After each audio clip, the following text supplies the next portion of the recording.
Hi, I'm going to show you 6 tips for creating effective screencasts. First tip, plan it out. Make sure you know what you want to say.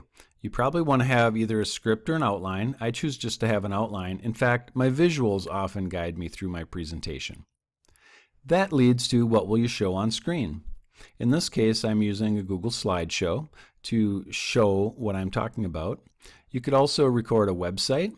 Some teachers like to record their screen up at the smartboard so they can actually use a pen and work things like math problems or science equations. You could hook up a document camera and record yourself working things actually physically by hand with pen and paper or manipulatives. Some people like to put a little insert of themselves in the bottom right-hand corner to make it more personal. And then make sure you're intentional about your cursor so you can see as I move my cursor on the screen, you can see it. So you don't want to be waving that erratically. You want to be intentional about it. Number 2, choose a recording tool. The 2 main ones that we've been using are Screencast-O-Matic and Screencastify. If you're going to use a Chromebook, you'll need Screencastify. Otherwise, Screencast-O-Matic is a little more robust on a PC or Mac. Have quality audio.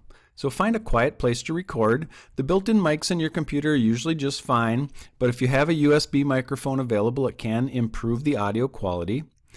Then speak clearly. It's important that people can understand what you say, and speak loudly enough, but don't clip. You'll see in this little image down here when it hits red on my little vocal meter, then I'm clipping and you'll start to get distortion. You really want it in the green and maybe just touching the orange. Number 4, move faster than normal. You can explain things faster in a screencast. Stay on message. Don't ramble and go off on tangents. You want to keep it very focused, and you don't need to repeat yourself because the listener can simply use the recorder displays and back up and review what you've just said. And then show as you tell. There's no need to do one first and then the other. Do them together. 5, keep it short. Really, 5 to 7 minutes is a maximum amount of time you should strive for in a screencast. 2 minutes is even better. People seem to have increasingly shorter attention spans with these things.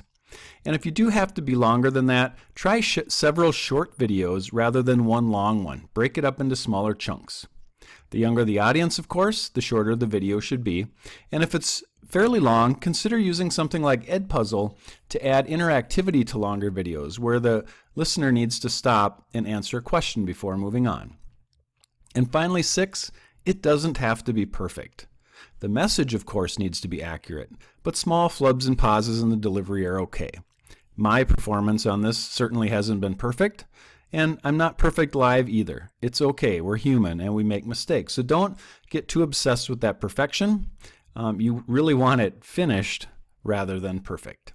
So those are some tips to get you started screencasting. The following tutorials will give you more detail on how to do it. Good luck!